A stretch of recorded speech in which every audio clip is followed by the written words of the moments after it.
to the Glenn Lall Show, to where we tell it as it is. I will be your moderator for the show tonight, and of course we have the man of the hour, Mr. Glenn Lall.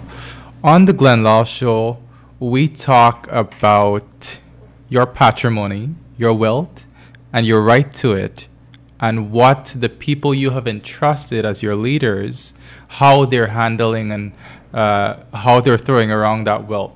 So this week, we're going to start off by discussing some of the stories that we did in the past week. And we did some real shockers over the last few days. So Mr. Lall has a few exciting stories that he wants to get into. So I'm not going to waste any more time. Mr. Lall, go ahead. Thank you, Kemol. Good night to all Guyana, wherever you are. To all those who are joining us on Facebook and right across the world, good night to you.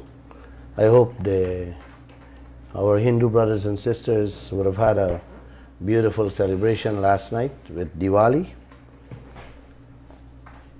And I just want to say happy belated Diwali to you guys. Before I begin to tell it as it is, let me say the few programs that we did over the last week was much more about reading. And maybe I did not, for some, I don't know, but if I didn't come over well, I had to read them because we were dealing with dates and timeline and names. And you know, when you're dealing with that, you got to be very accurate. So tonight program and onwards, I don't plan to read. I want a plain and healthy discussion in which you can join us, send your questions, you can call us with your questions and your comments, so we can all deliberate and join each other in focusing on our wealth. I basically want a public discussions. If there are questions that come to us and we can't give you the answer now, be assured that the answers will come after. We'll go out there and get the answers and come back to you. What I would like you guys to do, if you're calling in with a question, just try to be short and sweet and simple. So let me begin tonight's programs with, like Kemol said, we will be looking back at some of the stories we would have carried over the last week that you need to know about, just in case you would have missed the newspapers for whatever reason. One of the stories we carried, Kemol, was that IDB loan of 11.6 million US. Yes. To develop and improve, to manage our oil sector. We took that loan from IDB, and IDB was specifically stated that part of that money was to go towards putting together a depletion policy. Now, it's a crucial document. Yes. It's a document that helps us to slow down the pace in which we go about extracting our oil. Mm-hmm. And there are many reasons why they want that policy in place, so that our leaders can understand. They can understand why that policy should be in place. Before I go on that, Kemol, I want to elaborate a little on the depletion policy. What it means for you as a Guyanese, what it means for us. like I said, is to slow down or to hype up the production of our oil. In layman's term, it's emptying a barrel or a 600-gallon tank, water tank. Now, Guyana, you need to understand that Exxon, the oil companies, didn't only get a sweetheart deal, but they get a steal. And with that steal, they can empty that basin overnight. And we have no say as to how they bring up this oil.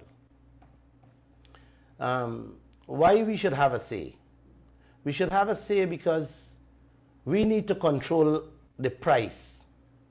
If you give me, it's like you give me a 600-gallon water tank to empty.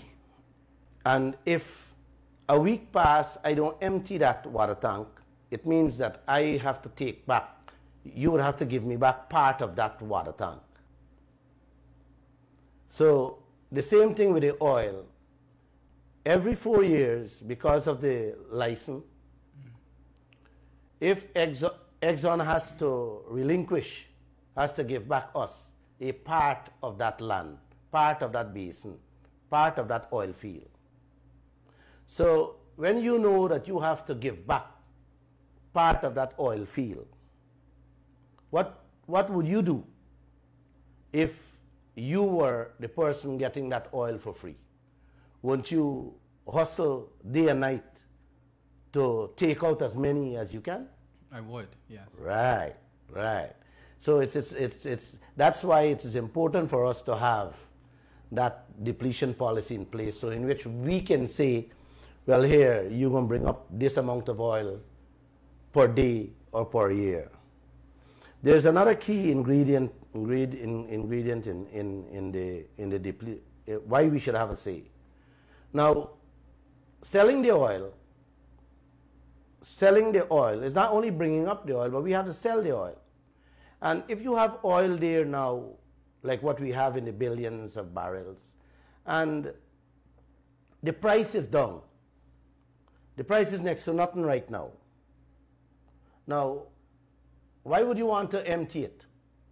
Why would you want to sell it now? No. You should slow down the production and wait until the price of oil jump up so that you can get a substantial part of your oil field. But Exxon wouldn't want that. And why they wouldn't want that? That's a question, you need to understand. Why wouldn't they want that? Why would they want to empty it as fast as possible? Well, the first thing I said to you is that they got it for next to nothing.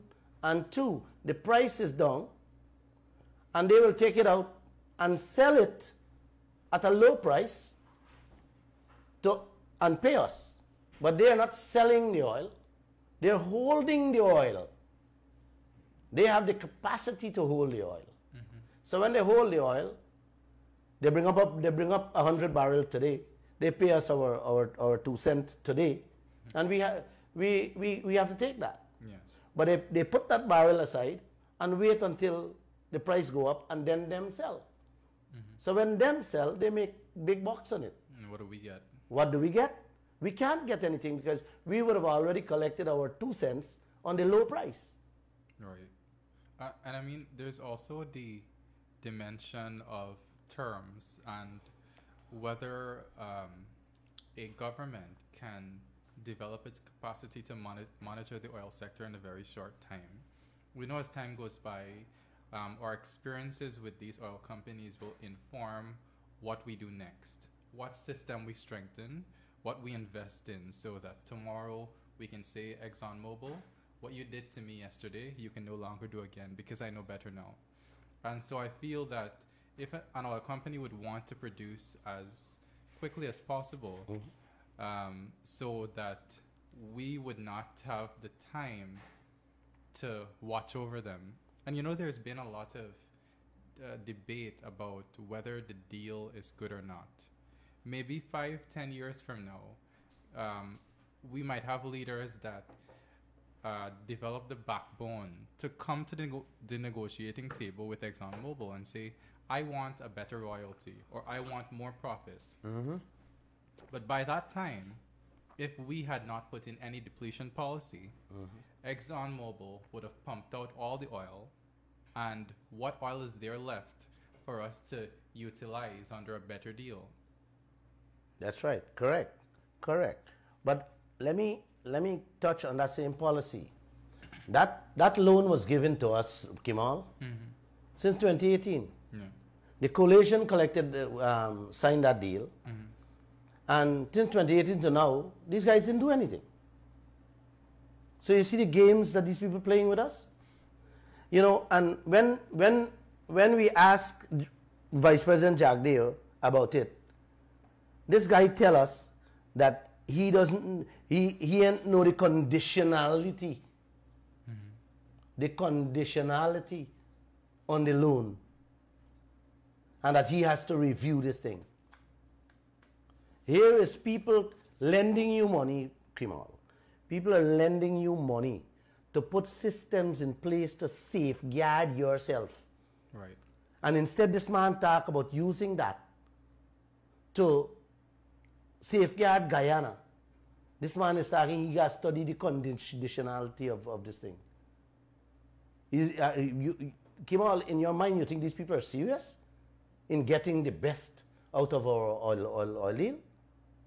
I wonder if they may have different priorities than I do. Before we continue, let me just tell the viewers and the listeners, you are free to call in at any time at 226-7453 to make your input or ask a question. You can also send a text to our cellular number 622-2222. Okay, so let me just repeat those numbers. Send a text to 622-2222 or call 226-7453. We have our operator ready at the waiting to answer your call. Okay, so as we wait on the lines, let's move in. We talked about the depletion policy still to be put in place to safeguard us, and to not only safeguard, but to give us a bigger piece of what we should get. Kemol, today's newspaper in the Kaieteur News, Kanji block may be more valuable than Stabroek block. Estimated to have almost 10 billion associated oil barrels. It jumped out at me because to tell me, for me now seeing that this Kanji block that was given to people who one said they can't hear and one said he can't remember. Here we are seeing today that this oil block may be equivalent to the size of Stabroek block in the value. It boggles one mind. It boggles your mind to know that these people, what they were planning behind our back, and then we are not getting answers from them. You know, it's terrible. You know, we have another story here, the lead story that says Guyana will owe ExxonMobil US 20 billion by 2025. And it's not Glenn Lall is saying so. It's experts in the industry who studied and understand this industry is saying so. And that is very frightening. It's very, very, very frightening when you read what this man said. The man said, when the man was asked if the money we leaders talking will come in our pocket, the man said the money that will be coming from the oil will barely even make our budget. Right. So I really don't understand what is playing out in this land. I really don't understand what's playing out in this land. Your government is telling you one thing, how much billions will be rolling in. And the experts in the oil industry is saying that you will be in 20 billion debt by 2025. And it's both the parties, both major parties have been telling us this thing about how, okay, oil has started producing, and in 3 or 4 years after the companies have recovered their substantial investments, we're going to start getting billions. But now we have the experts here saying this $200 and this $300 million that you're getting in 2020, you're still going to be getting it years and years down the line. So it really makes you wonder. $20 billion is a lot of money. It's almost 10 years of our budget. Mm-hmm. Yeah. So imagine you owe 10 years of your budget by 2025. And they're not. Kemol, what is important to note, you know, when you look at some of the words coming from our politicians, like Ashley Singh said today, the man said, truly modern Guyana in the making. It's like these guys are morons. What kind of modern Guyana is in the making? And it's not only the modern Guyana is in the making, is who will be gaining from the modernization of this country. Yeah. Yes, you will see big fancy hotels and highways and this industry, this factory, but who is benefiting? There's nothing there for us to benefit. Guyanese in short. Everything is just sweeping away. Today headline in the newspaper. The U.S. ambassador talk about Fortune 500 companies. Fortune 500 is listed as the biggest companies in America. And some of them express interest to come here. My God. What do you think they're coming here for? They love you, Kemol? They love you, Guyana? No, they're coming to clean up. They're coming to eat up everything in their way. And guess what? One of the leaders said that they will cut the red flags to facilitate these people. They're not cutting the red flags to facilitate Guyanese or the ordinary people. First thing they said, it will be of utmost importance to cut red flags just to facilitate them to come in here and do what they have to do. Mm-hmm. If you look around Guyana, every business that these people putting up is a foreigner. Me and you who want to set up something can't even speak to the leaders. They don't even want to hear us. And you know why they don't want to hear us? We can't do the things. We can't do the things what foreign companies can do.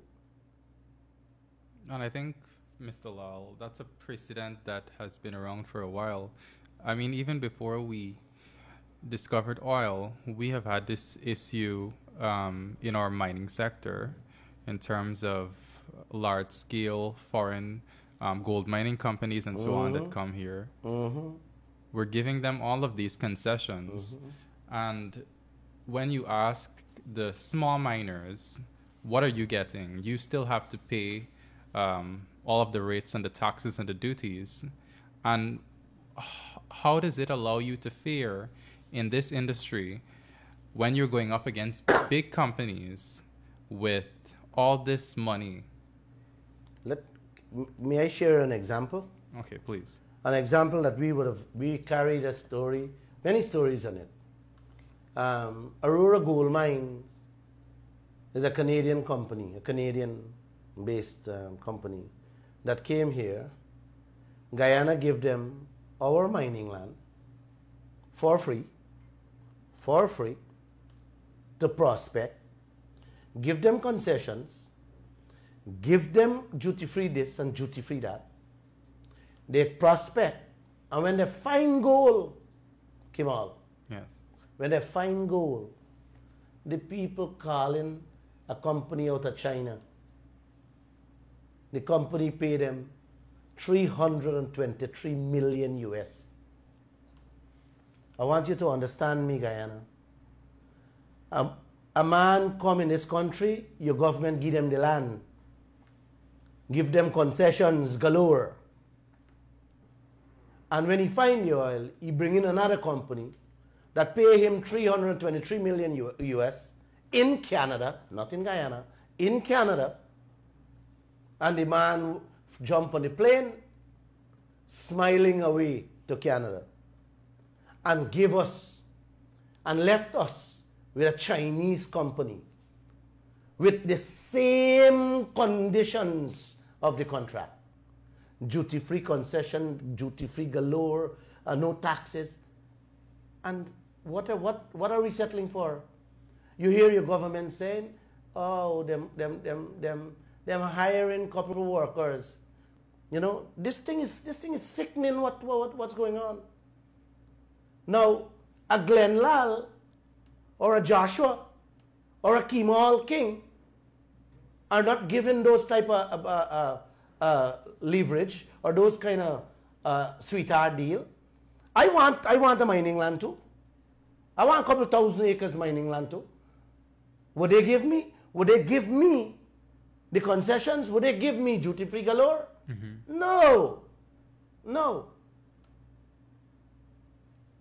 And if you juxtapose that to the Guyanese miners, these guys have to buy their bulldozers, their Himax, their excavators, their fuel, own fuel they have to buy to go dig for find an ounce and 2 ounce gold to barely scratch out a living.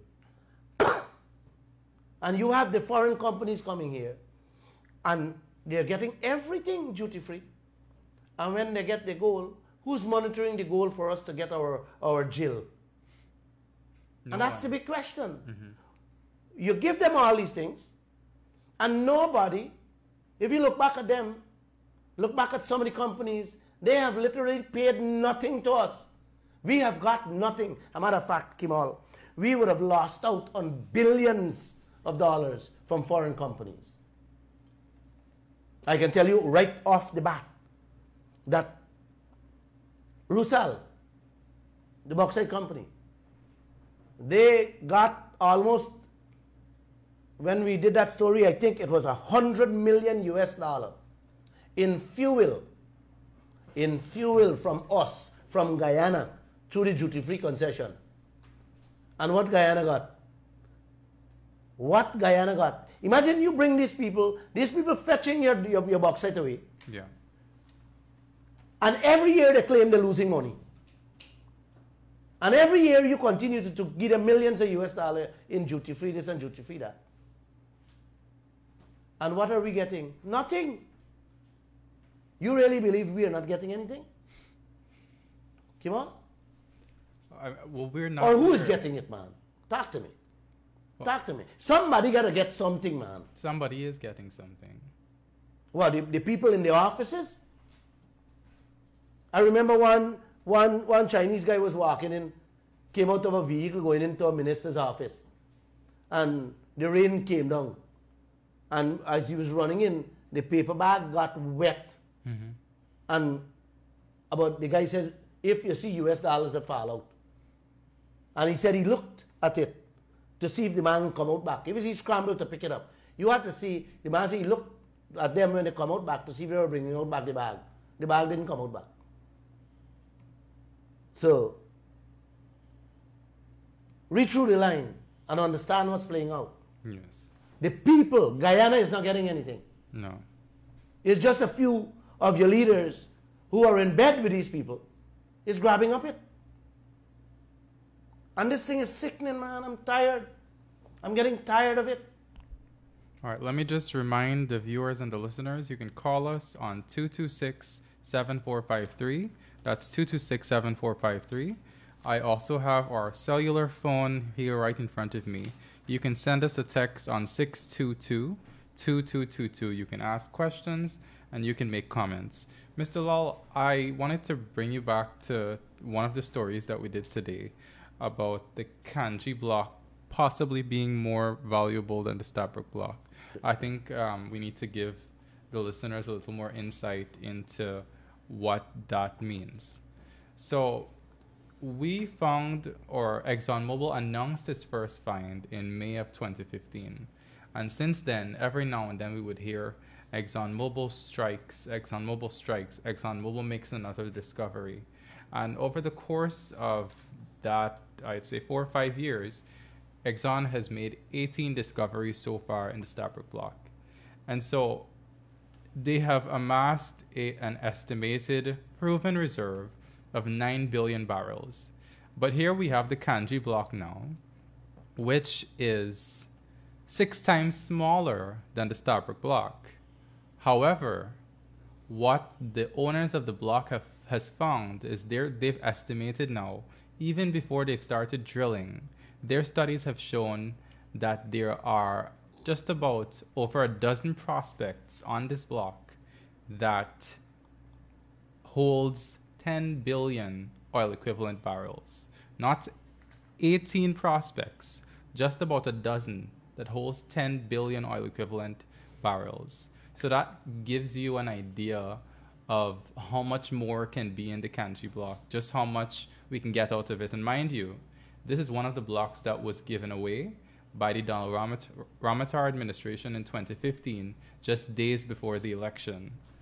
What you also have to know, and this is a story that we carried a few days ago, is that the kanji block is actually a relinquished part of the Stabroek block. Right? So ExxonMobil, after losing this block to relinquishment, has found a way to get the block back by buying into it after it was given to other companies. Correct. Yes. Correct. Kemol, let me add a little to that. When you talk about ExxonMobil discovery in the Stabroek block, I think people would want to know a little more on what they find.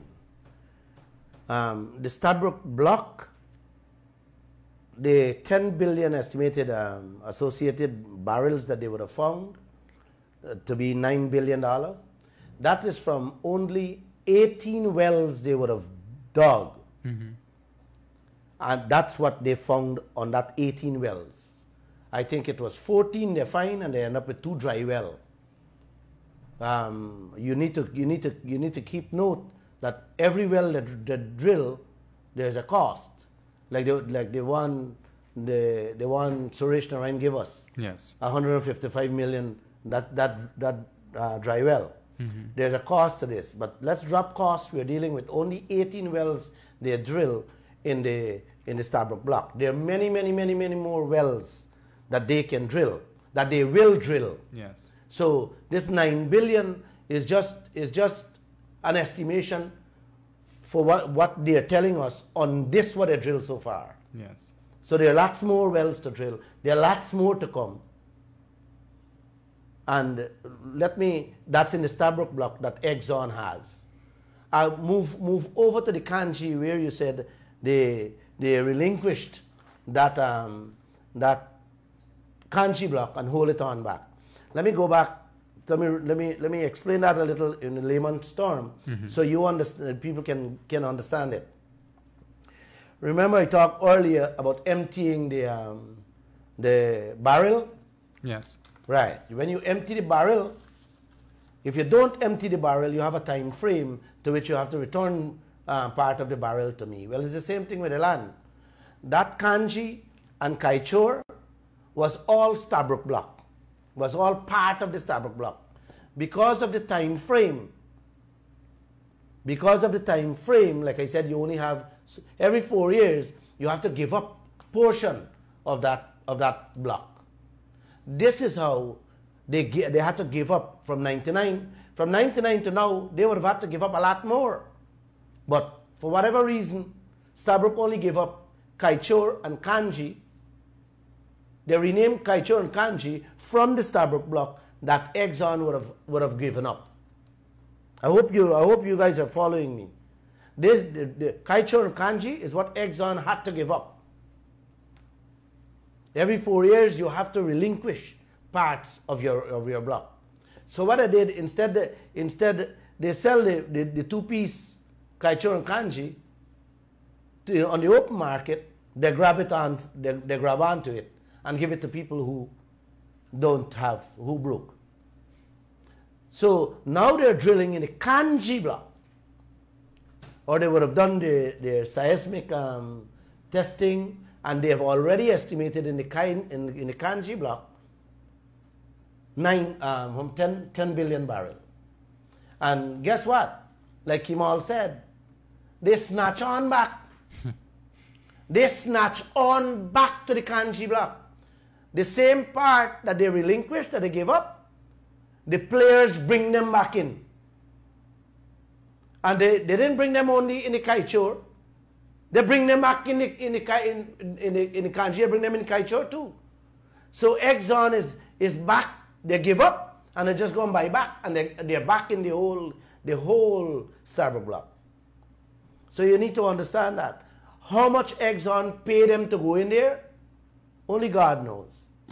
Maybe he's going to shine some light on us down the road so that we can tell you. Because I think that I'm a blessed human being.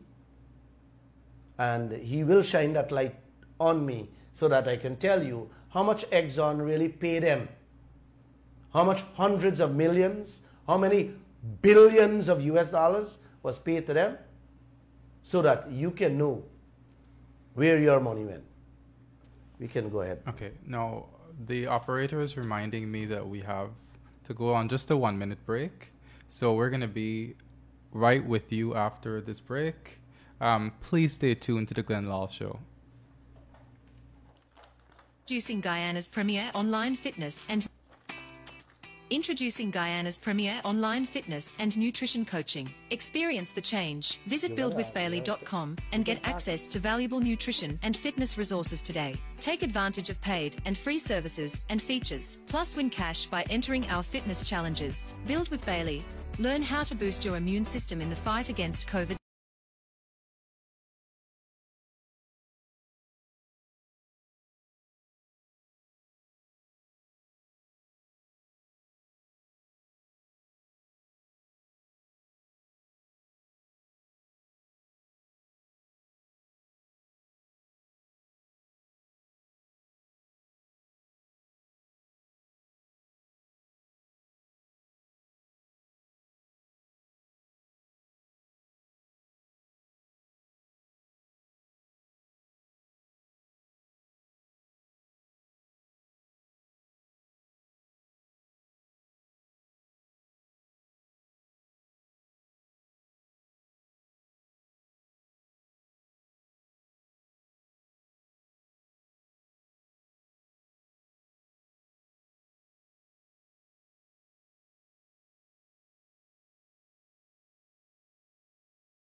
Folks, I am the moderator tonight of the Glenn Lall Show, here with the publisher Glenn Lall himself, as we talk about your patrimony and how your leaders are handling it. We have a call coming in, so let's just take that. Hi, good night, listener. This is Christopher Ram. Hi, sir. Yes, sir. Thank you. Thank you for calling, Chris. Can I pose a question to Mr. Lall? Yes, sir. Certainly. Mr. Lall, it's been several years since you, Kaieteur, Saboteurs, and individuals have been pressing for some objective review of what has happened in the oil sector. The APNU AFC government ignored all the cries. The PPP did not join in the chorus. Now the PPP has been in power for over 100 days. It does not seem that there will be any significant change either in substance or in style. What are you hoping to gain by your continuing this struggle? Chris, that's a beautiful question you asked me there, Chris. As a citizen of this land and sitting at the helm of the Kaieteur News and now the radio, Chris, we have to stand up, and I think it's more of a purpose. I believe that the Creator has sent each and every one of us in this world for a specific reason, a purpose. And I think that I am just trying to fulfill the purpose in which He sent me here to do. And I just can't sit back and see all the things the leaders of this land is doing to this nation and its people and don't open my mouth, don't continue. I just can't stop fighting, Chris. I have to. We have to educate the nation, continue to educate them every single day about what is going on, what our leaders is doing. You know, Chris, today when I opened the newspaper,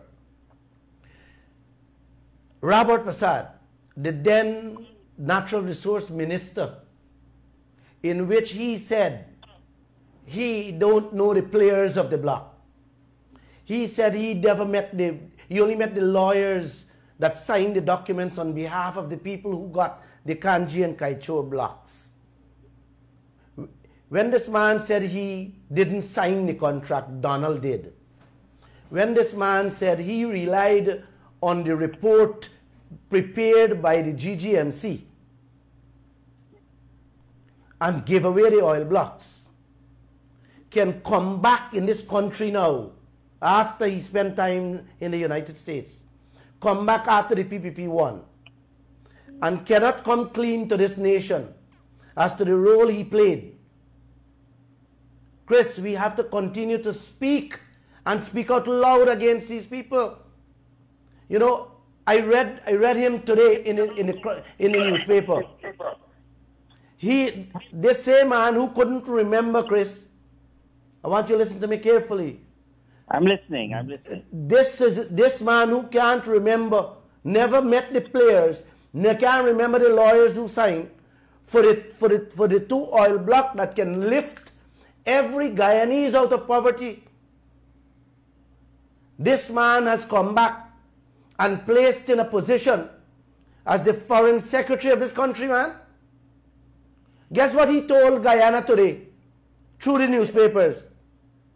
Guyana's image has damaged on the world stage. And he said it will take a generation, Chris. This is the kind of language you hear from these people. It will take a generation to repair the damage.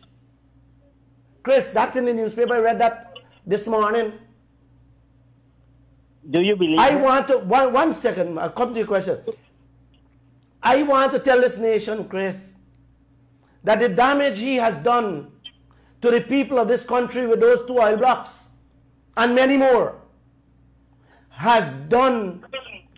cannot be repaired in 30 generations to come. And this man has the nerve to tell Guyana that the 6-month election impasse would have wrecked Guyana's image. Come on, Chris, go ahead. And you believe him when he told you he didn't know any of those things? This is a man who was proud of his master's degree, who had exalted status in the government, who had the ears of all the levers of power on that side of the government. You believe him? Well, if you ask me that question, I'll tell you only a moron will, and I am not one. Kemol? You believe him? I don't. Good. I don't think, if I discuss this story with my grandchildren, none of them would believe. But this is the kind of nonsense they spew every single day out of their mouth. You know, Chris, I don't know if you joined, if you went with us. I'm happy you're there. But I would have talked about Ashley Singh. Ashley Singh come back and become finance minister. And the lead story in the Starbuck News today, truly modern Guyana in the making. Chris, when I read these kind of headlines and I see these type of stories and I listen to the words that protrudes these people's mouth, it wants to make me vomit. But Glenn, I come back to my question. Why do you believe, with the APNU AFC having been silent, Trotman lied to the media, he lied on a program I did, Plain Talk, about what he did about the 2016 agreement. They lied about the signing bonus. And the PPP has had an opportunity to correct some of these things, and it has shown an unwillingness, if not a spinelessness, in righting some of those wrongs. Why do you think, Glenn? I know you say that we've sent for a purpose and all of those things, but it's the PPP and the PNC, the APNU AFC, control all the levers of power in this country. How do we change it? Chris, what I'm not I know that you know this. Don't misunderstand me. I'm not discouraging you at all. But how do we do it? But I need to remind you, and I need to remind our listeners, that the first thing oil company does when they come find oil in your country, what they do, they line the pockets of our politicians. They create confusion, chaos, and instability. And while we fight among ourselves, they sifting out and carrying away by the billions of barrels per the hour. So your question is the role they play. I think I give an answer there. If people's pocket are being lined and greased, then what is there for the people?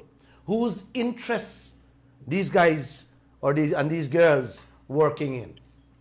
So we either as a nation stand up and be loud in what we are saying. We hold the placard, we go to their homes and we wake them up and say, guys, you cannot continue doing business this way. We cannot continue this way, Chris. And the only way we're going to get people to rise up is to educate them. And this, I can't help myself but continue doing this on a daily basis. Every moment I listen back to my friend from Suriname that told me last week. I was sitting with him having a gaff, and the man said, Glenn, stop complaining. He said he has his television and radio program himself. The man said, get on the radio and tell the nation all these things. Hence, I decided I'd come boldly. And I said, listen, drop that damn nervousness and that fear you have, Glenn. You have been running a newspaper, the leading newspaper in this land for 26 years. And I can do it. He said, the man said, get on the radio and get going. The man is in Morocco right now, coming back here. When I call him and tell him that I'm on, he was so pleased. So, Chris, we have to continue to educate. We have to continue to wake up this land as to what they have, what they should get, and what they're not, and what they're likely not to get. We cannot drop our hands and say, you know what? No, give up. No, cannot give up. I don't know how to give up.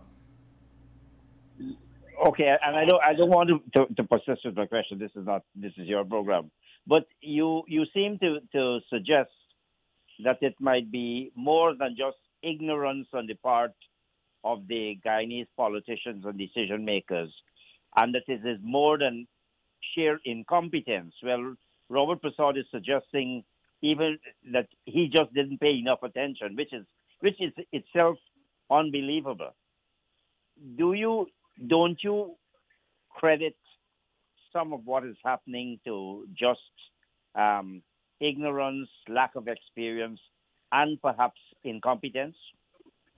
Let me say, Chris, the words I would have liked to use to describe Robert Prasad's action, this radio station will not permit me as to. a lawyer, I would tell you be careful what. Yes, I understand that. I understand that. But come back to ignorance and incompetence. Yes.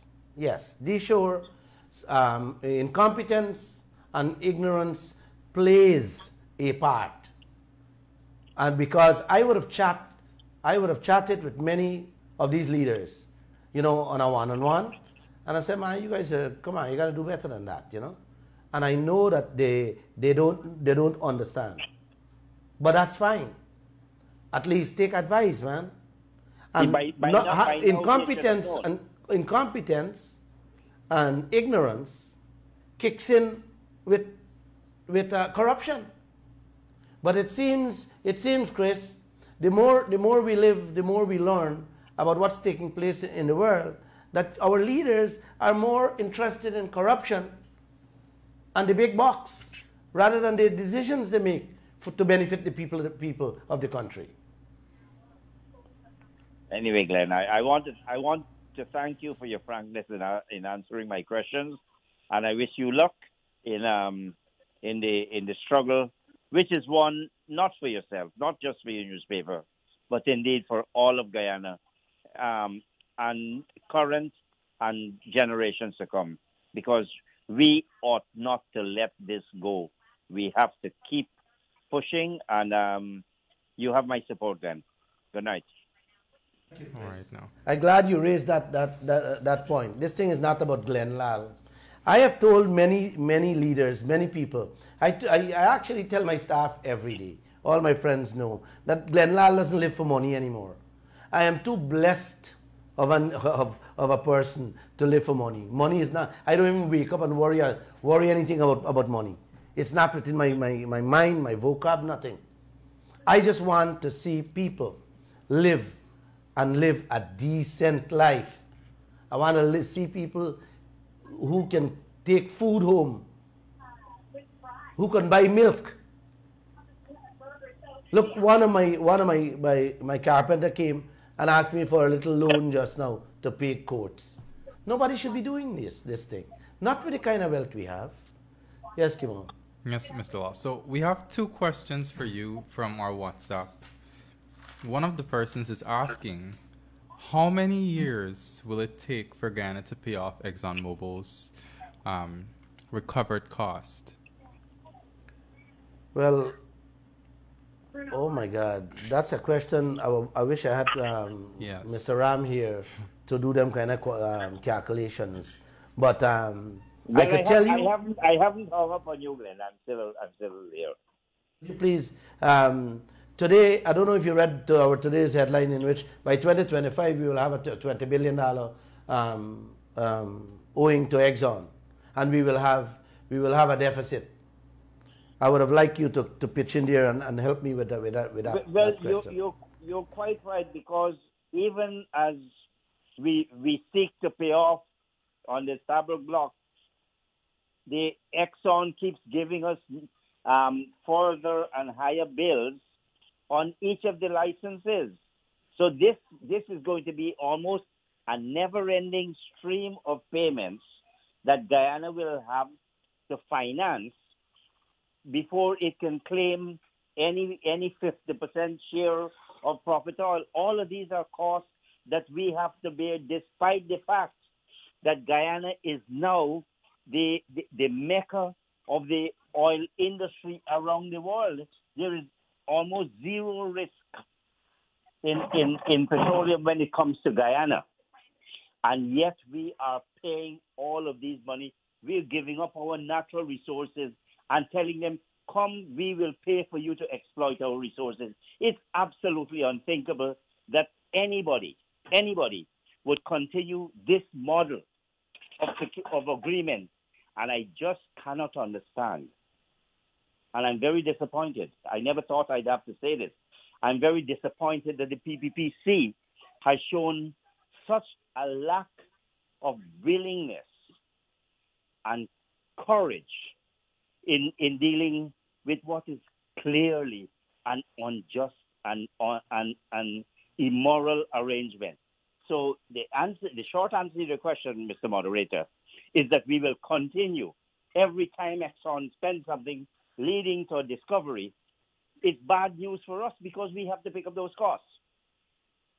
Yes, thank you, Chris. That's my answer. Yeah, Chris, could you, if you have a few more minutes, you could stay with us. Let me tell the nation that Nigeria still owes ExxonMobil and a few other oil companies that did business in Nigeria. And the caller question talked about when we will be able to pay. In a lifetime, we will not be able to pay because, like Chris said, there are costs coming in, and on every field development plan these people hand us is billions they're handing us.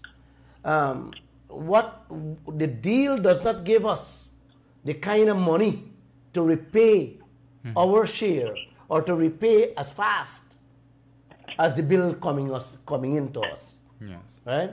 I guess people would want to know, in layman term, what's a field development plan? A field development plan is like Lisa 1, Lisa 2, and Lisa 3 that they don't call Payara. They only put in fancy names to it. But it's just the wells they're drilling. Well 1, well 2, well 3. Every one that they drill and they're ready to set up is just setting up. They're setting the stage that they call the field development plan. Bring in the FPSO, the big ship that's going to hold the oil. It's like you find gold in a piece of land, and you got to go there and you got to set up. You got to carry in your instrument, your equipment, your excavator and stuff like that. You take it in there and you put it down to start bringing up the oil, or bring up the gold.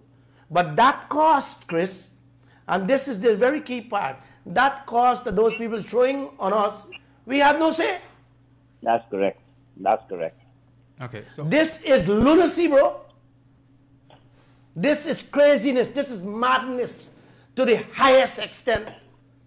It's like you and I have a business deal in which I come in your backyard to dig for gold. Yeah. I carry my equipment there, and I carry in a bulldozer for example, and the bulldozer is $25 million, and I come and hand you a bill for $225 million. Chris, would you pay that? Well, that's the model way that. This is, Chris, and that's important for the person that sent that answer in. Who pays that? And guess what? We have to pay it. We have to pay that. That comes out of cost oil. It's a bill. It's like I'm saying that the Lisa won $3 billion, right? Oh gosh, I remember this. This is a nice piece, Chris. You should listen to this. It went to $4 million. Lisa won, and when we wrote a few stories, how they arrive at that preparation cost, Mr. Jagdeo said, well, we're looking into it. No, this was under the coalition. The coalition? Yes. All right, wherever, whatever. Our leaders said we're looking into it. Mm-hmm. And what they said after, the people bring down the cost from $4 billion to $3.5 billion. Yes. And guess what, Chris? They were proud to tell this nation that you see, we get them for bring down the thing. by a couple $100 million. These morons were happy to tell us. It's like the $225 million, I give you the bill when the thing only costs $25 million. And I say, okay, well, I'll take it to $175. And Chris say happy. You see, I was able to get on $50 million. You gotta be sick in your mind, bro. And you are the accountant, Chris. You understand these things. Either sick in your mind or you think that everybody else is stupid, as you said. No, but this, I don't think people are stupid. Yes, they think people are stupid. And I want to tell you, Chris, over the last week, I would have gotten so many messages and telephone calls about this program. And one of the guy told me, I can't forget that. The man said these bastards believe that we are old people and that we are deaf and we are retarded. And I had to laugh. I just had to laugh when I heard that. Because that is precisely, exactly, when they open their mouth, that's what they are actually treating us. That we are retarded. Okay, let me ask you two questions that I think go hand in hand that are coming in from the listeners. One of them wants to know how the payment arrangement works. When do we have to pay them back? How are we paying them back? All right. How are we paying them back? In the first, these, if you, this story tells us today that this reimbursement of payment has to be done within a 5-year period. All this money they're spending, you got a 5-year period to pay. And guess what? All the billions them spending, and we are barely getting in the hundreds of millions. Yes. So when you think we will be able to finish pay back these kind of funds? Let me add some clarification to that, Glenn. Yeah, thanks. Mr. Moderator, if I may. Sure. The money that the bill is send us comes out before anything else. Yes, correct. That is what happens. They have the first claim because that goes against what is called recoverable cost. So they have to get their money back. The only saving grace in the contract is that in any 1 year, the total recoverable cost Correct. cannot exceed 75%. 75%. Correct. That's what it is. Correct. They have the first claim. So whatever oil is sold, the first thing that comes out is all of those pre-contract costs. Yes. Yes. Which I have written and I have said publicly, I believe that ExxonMobil has cheated on those costs. Yes. In the first phase leading up to the costs of December 31, 2015. Yes. Their own figures suggest that they have overcharged Guyana, and they have never responded to that open accusation that I made against them. Yes. Thanks, Chris. Hold 1 second. I just want to add a piece. I want to simplify this so that the people who are listening can understand. The repayment must be paid. Let's say they bring up what Chris is saying. 75% must go towards that cost. Is that, let's say they bring up 100 barrel. Yes. Okay. 75 barrel payment has to go to them for that cost. Yes. The 25 barrel now will be sold, in which we will be sharing the profit on. Mm-hmm. And something important that I need to bring in here, Kemol and Guyana, is that these money that they are shying at us, that they're throwing on us, like take for instance Liza 1 field development costs. Chris, that money is not ExxonMobil's money as per se, you know. That money they went and took from loans. They took a loan to do that. At what interest rate, we don't know. And we didn't have a say. It's like, Chris, I went and took a loan from the bank to buy the bulldozer for bringing the backyard. And I ain't tell you that I'm paying interest on the I ain't tell you how much interest I pay. But you're not only paying the $175 million for the excavator, you're paying a high interest rate that you don't know on the 175, to which you had no say to. Who accepts these things, Chris? Who does business like this in a country? In a country where the minimum wage is just about $200 a month. Oh. So our workers must go through all kinds of hardship whilst we want to maintain Robert Fassad's claim of image of our country. So the image of a country that is prepared to starve its own citizens so as not to offend these foreign investors. Mm-hmm. That cannot be right. Mm-hmm. Mm-hmm. There must be some equity in it all. Yeah. You know, you talk about Robert Fassad, this guy is despicable, man. This guy is like, something right. When I glance, of course I have to read the newspapers, I'm in the business, On the page 3 today, when he talked about the image, Guyana's image on the world stage, the minister spoke. And the minister photograph is not in the newspaper. His photograph is in the newspaper as the foreign secretary. How you like that? How you like that? Yes. I have to smile. I smile when I see things like this. But moderator, I am so offended about the minimum wage in this country. And whilst, Dr. Ashley Singh, I welcome him back. I think he's a great finance minister.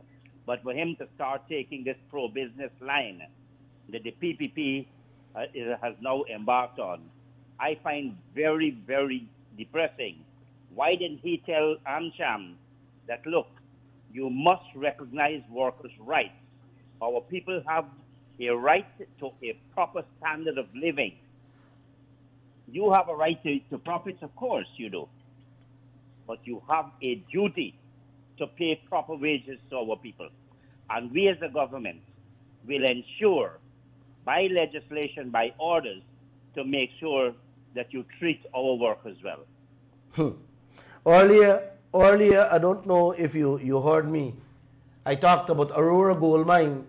Come here, sell out, take the money, disappear, and left us with a Chinese scavenger. And right now, as we speak, a matter of fact, today's newspaper, we talk about them not rehiring unionized workers. Mm-hmm. Them got special worker who them want. Them want the workers who have no say, and that they could throw bones at them, right? Dog bones at them, and they wouldn't say anything. It's very clear. We carry the story. They don't want the unionized workers. Unionized workers will go against them. So, but workers, Chris, for me, it's neither here nor there. That's minor. I want to look at the bigger picture about these companies. They come and they hire 10, 12 people, and give them whatever they give them. It's not, and they'll treat them. It's not very much important, and we should be focusing on that too much. We got to focus our eyes on what we are getting out of the business. No, if I think we have to do both. Then I differ with you on this. I think we have to focus on both our work. Yes, I agree. They're our fellow Guyanese. I agree. We have to focus, but the big picture, Chris, who is monitoring these people? Nobody. They declare, like, take for instance, I talked about the bauxite earlier. The bauxite company for 12 years said they were losing money. Who the hell lose money in a business year go year come, Chris? You got to be a moron to accept that. You have a man in your gold mining field, and every year when the man got to pay you, he come out and he say, "Oh, brother Chris, I lose money. I lose money, and he's still going on. And that's not all. You still giving him money to carry on his business. Who does things like this? I don't know of anybody, bro. I don't know of anybody. And this is what our leaders is doing in this land. And the leaders, all of them, the PPP, the PNC, the AFC, they're all sleeping on in the same bed. I don't know if they're sleeping with each other, but I know for sure that they're in the same bed. We have quite a few questions coming in. Okay, we take the questions. One of them is quite a repeated question over and over and over No, again. what's it? Why are our leaders not doing anything about it? Before you answer, we also have a comment. I feel this person attempted to answer the question. They said, ExxonMobil is making Guyana the same that it makes all around the world, with dirty business, and our leaders are interested in their own personal profit. Mm-hmm. It is said that everybody has a price, and ExxonMobil knows and pays it well. And even if you don't want to sell yourself, they will find your price and pay it. Mm-hmm. Well, as much as I agree a little part of it, I don't agree ExxonMobil can buy me, for sure. Mm-hmm. They cannot buy me, for sure. But I agree with the comment the individual sent there. Mm-hmm. And the next one was like, why are our leaders not doing anything? Well, I would have answered that question already. Mm-hmm. If your leaders, if the players are one incompetent, like Chris Ram says, they're ignorant and they're corrupt, then, or one out of the three, then where are we? And Chris, you and I know where and what money does in this world today. Once it's there for the take, everybody grabs. Yes. Do we have any other questions? Do we have any calls? Well, we have Mr. Ram on the line. All right. Yeah. No. Oh yeah. All right. Okay. I'm just listening. One person wants to know: is there a way to stop ExxonMobil from drilling? Aye. Until we can get this contract fixed.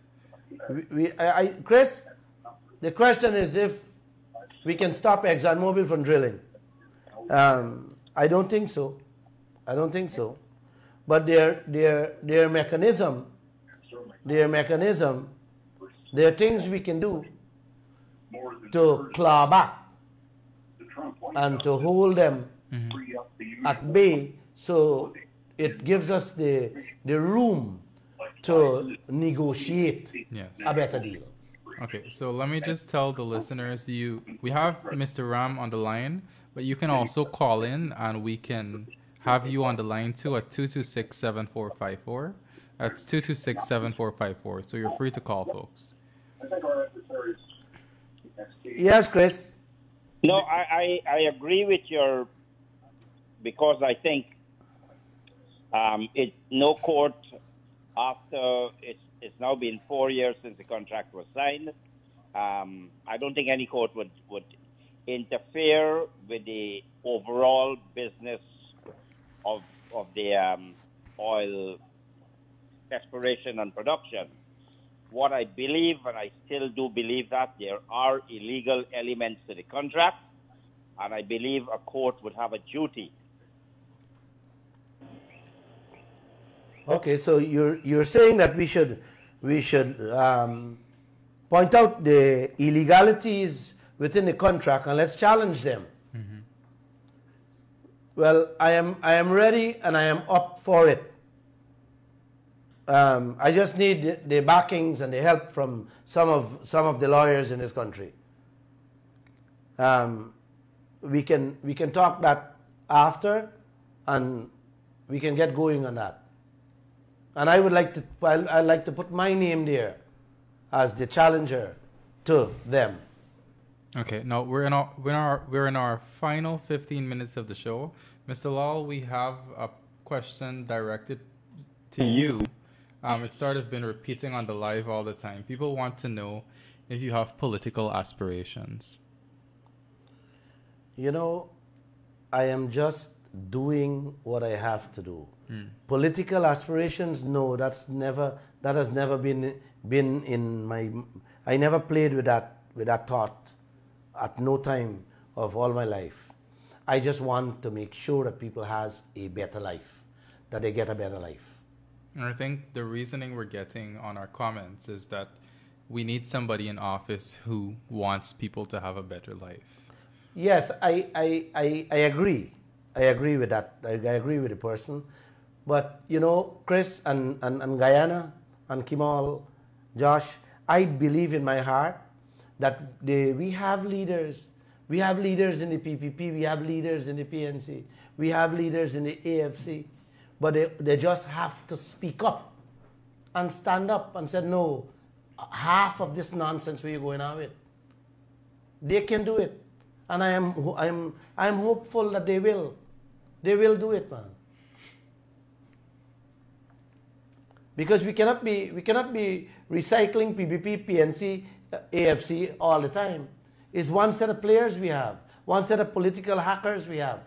We have to get them to change, and they will change. Constantly banging, Chris, they will change, they will listen, they will wake up and realize that no, we cannot continue doing business this way.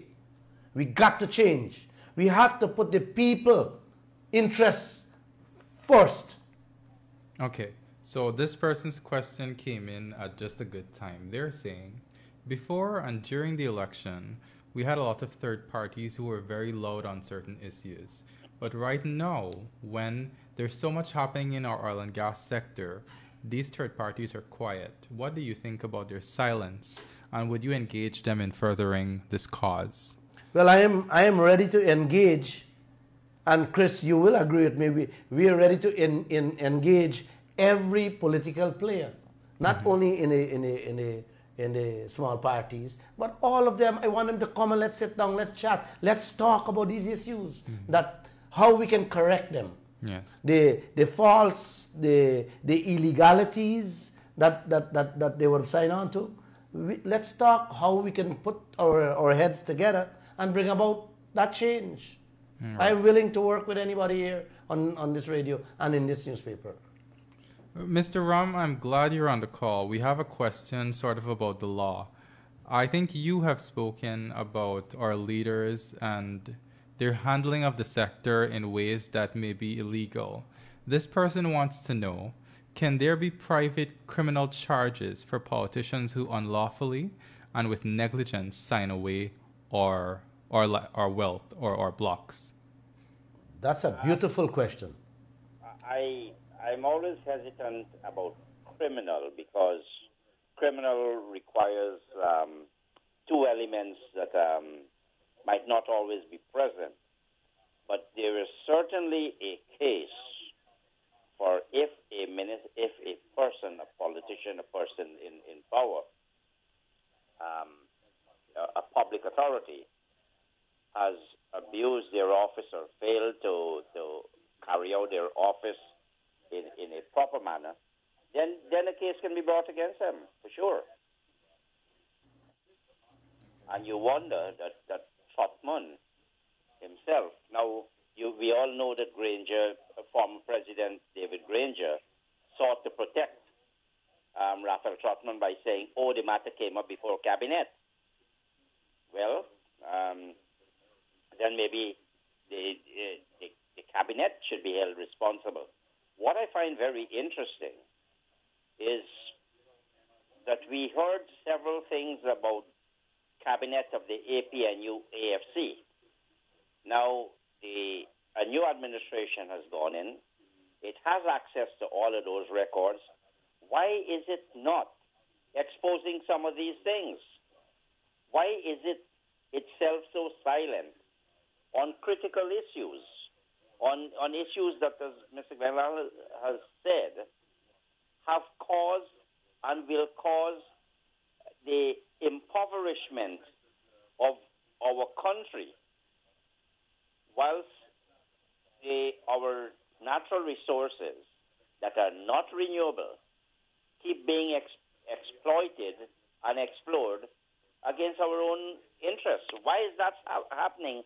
And that's why I think, the government, the current government, has access to all the records. It can answer all the questions. And it just seems unwilling or unable to do so. And that's a bit of a problem.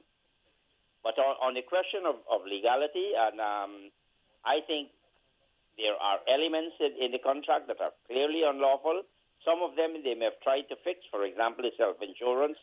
I believe there's some other elements. I believe the stability clause that says you can't bring any action against these people. You can't change the law for the next 40, 50 years that would be adverse to their interests. Suggests to me that Parliament has ceased to be a lawmaking body. If it can't make laws against all companies, what makes them so sacred? So I think an element to what Mr. Lall is doing is that, look, legal action will have to be taken at some point or the other, and hopefully not in the not too distant future. Because the longer you take, the more the court would say, but look, if you knew that all along, why did you sit on it? Why didn't you approach the court? Why did you allow so much more money to be spent? So I think it should be done, and it should be done pretty soon. Piece to what you said there, Chris, the legality of it, I just wanted to say to that guy, the individual sent that question, is that the laws, the contract that our government signed with the Exxon has the petroleum laws, the license, has a clause that says if Guyana is to change the laws that affects Exxon contracts, the Exxon contract, it doesn't apply to them. In simple terms, Guyana could change the law to say, hey, you can't get more than 5 blocks. And it doesn't affect them. You have to start paying taxes, it doesn't affect them. If you do the contract sign that says that if anything you do that cause them to lose money, Guyana pay. Mm-hmm. You hear that, Chris? Let me give you a couple more examples. Thank you. Let us say the government were to decide that, look, we want a certain level of minimum wage. We want a certain level of employee protection. Or we want to enhance the environmental controls in our country. Mm-hmm. They can say, look, that doesn't apply to us, and if you want it to apply, yes, we're going to observe it, but you pay for it. You pay for it out of that same oil money. So we get even less. Correct. And you see how bad it is. So that's why I believe that clause is called a stability clause. It's evil, and I don't think it really tells us we don't have sovereignty over our own country, because Trotman went and gave away the store and gave away everything else. Mm-hmm. And we are saying that we will be bound by it because we want to protect Mr. Robert Persaud's international image of our country. Well, which is more important, our country or the image? Mm-hmm. Mm-hmm. Nicely put. Nicely put. Nicely put. Let me add to that again. What Mr. Ram have said, very simple, is that any additional money that you bring on to Exxon, we have to pay for that. So it simply means that they are exempt from the law. Down to a fine, Chris. If these people, the EPA fined them $1,500 US a few months back. $1,500 US, a worker's salary in this country, and they refuse to pay. They refuse to pay. However, if they pay, it comes out of our money. We have to take that take that out of our profit, because of course they will throw that in the cost oil. Is everything in cost oil belongs to us, Chris? So if they have to pay a fine, if they have to pay a lawyer, any money spent from them, Guyana pays. Yes. No, but Glenn, let me just, because we must be fair and factual. There got some costs that are absolutely recoverable. There got some that are recoverable with the approval of the minister. Yes, thank you. There got some costs that are not recoverable. So it's not every penny that is spent is recoverable against the oil contract. I just wanted to make that point. Thank you. We have sports, Chris. Sports, and I'm glad you bring that in. Sports, for example, when I look at the television, I don't look at cricket much. You know, I don't know much about cricket. I'm not a sports guy. But when I look at my staff looking at the television, and you see with the compliments of ExxonMobil or ExxonMobil sponsor Or JHI. or JHI or Kanji, Guyanese jumping up, oh God, you know, it was Exxon, by we would never see cricket. What they don't, little do they know, Chris, that is a fee. We will have to pay for it. That we will pay for. And they don't know. So down to donations, Chris. Down to donations, Kemol. Yes. Guyana, if Exxon give a donation, they can even inflate the donation in their bill and we have to pay for it. Once it, well, sir, like Chris said, only some things can be recoverable. Well, you know, the ExxonMobil's public affairs advisor, Janelle Prasad, I had spoken to her once about this, and this is one of the costs that are recoverable with approval of the minister. And she sought to assure me that when it comes to donations, they're not going to bill us for that. Well, cricket is not donation. Well, they all come under corporate right. social responsibility. But no. But that's what Janelle Prasad is telling us. But we don't know. We don't have access to see the bills that will be coming to us. Right. Yeah. So I am not taking anything from a Janelle Prasad. I want them to put it down in writing and give it to us. Yeah. And I want my auditors, when they're checking these bills and these books, they must know what is acceptable from what is not. Right. You agree with me, Chris? Yes. Good. I should tell you that I'm looking at the contract. Fines and penalties imposed by courts of the Cooperative Republic of Guyana are not recoverable. But that's interesting. So does it mean that fees and fines and penalties imposed by the EPA are recoverable? Because only the fines imposed by the courts are not recoverable. That's very interesting. The courts. Yes. Wow. So the fine, when Mr. Adams would have fined them the $1,500, that's straightforward. They can pay the $1,500 and collect it back down the road. Yes. Wow. That's how you see. That's why, Chris, I need people like you and many others who understand the thing to join us so we can have this discussion.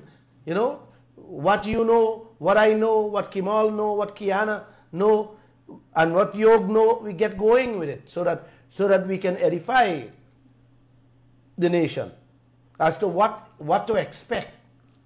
And because everybody that I talk to, they're hoping that Guyana is this bright, beautiful place. My friend from Suriname that pushed me into this program said, Glenn, the whole Suriname is talking about Guyana is the next Dubai of the world. When I finished with him, I told him, I said, no, Guyana is not the next Dubai. Guyana will be the next Doomboy. And he smiled. He said, wow.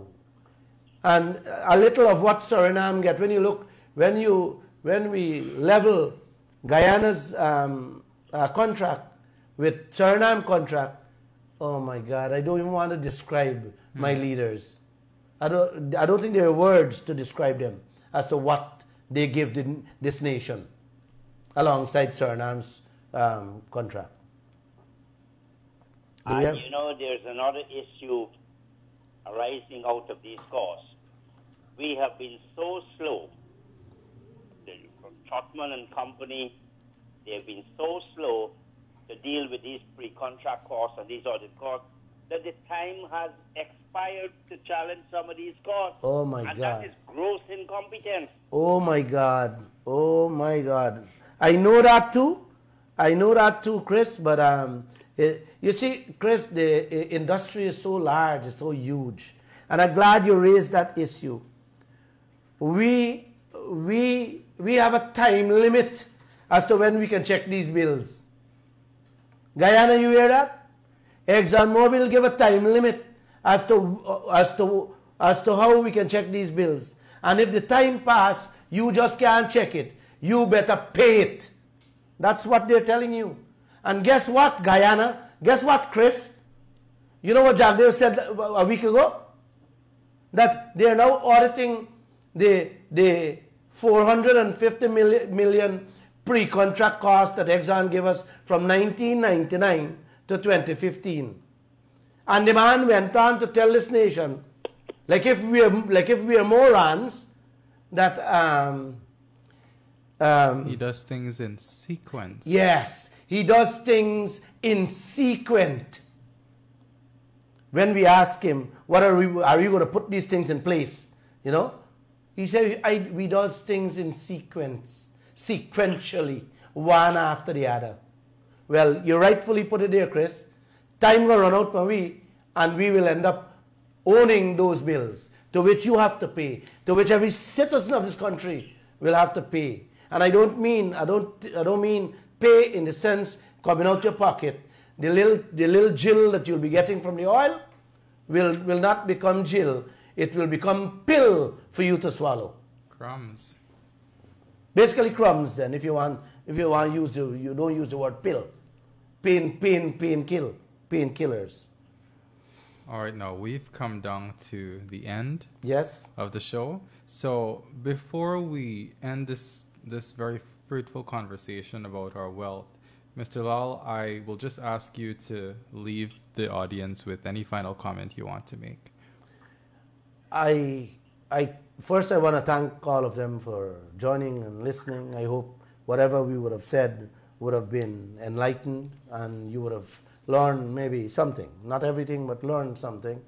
And help us, help me, help Chris, help the people who really have your interests at heart so that we can really wake up this land and let those oil companies know that we will not sit back idle and allow them to do what they did in all those countries, rob the people, left them penniless. No, I will not. I just want you guys to continue joining us. We are going 3 Monday, Wednesdays, and Friday, and hopefully, if we find the time and we can do it daily, I don't mind. I don't mind going. Thank you, and I do have a good night. Thank Chris? you for joining us. Good night, everybody. Chris, thank you. Thank you, Chris. All right. Not at all, not at all. See you on Wednesday. Bye-bye. Monday. Oh, right. Monday. Good night, everyone. Oh, you should have.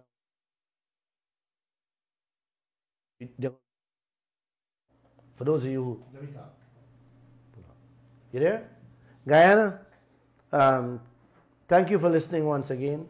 I just want you guys to know that this, whatever we said here tonight, will be rebroadcast tomorrow at 11 for those of you who sleep away or would have slept before you awake to listen, or your family, your friends, your wives, your husbands, your brothers, your sisters. For whatever reason you couldn't join us tonight, you can join the Kaieteur 99.1, 99.5 FM and listen for a broadcast of this program at 11 a.m. tomorrow. Thank you and have a good night.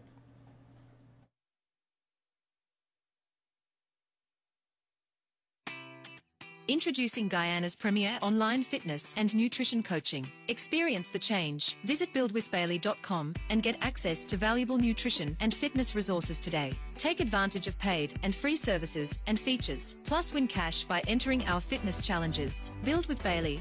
Learn how to boost your immune system in the fight against COVID-19. Improve and enhance your well-being conveniently from the comfort of your own home and safeguard your loved ones from the pandemic. Visit www.buildwithbailey.com. Join yours truly, Sherizana, on Kaieteur Radio 99.1, 99.5 FM for Daisy Musical Hour every Sunday from 8 p.m. This program brings to you Bollywood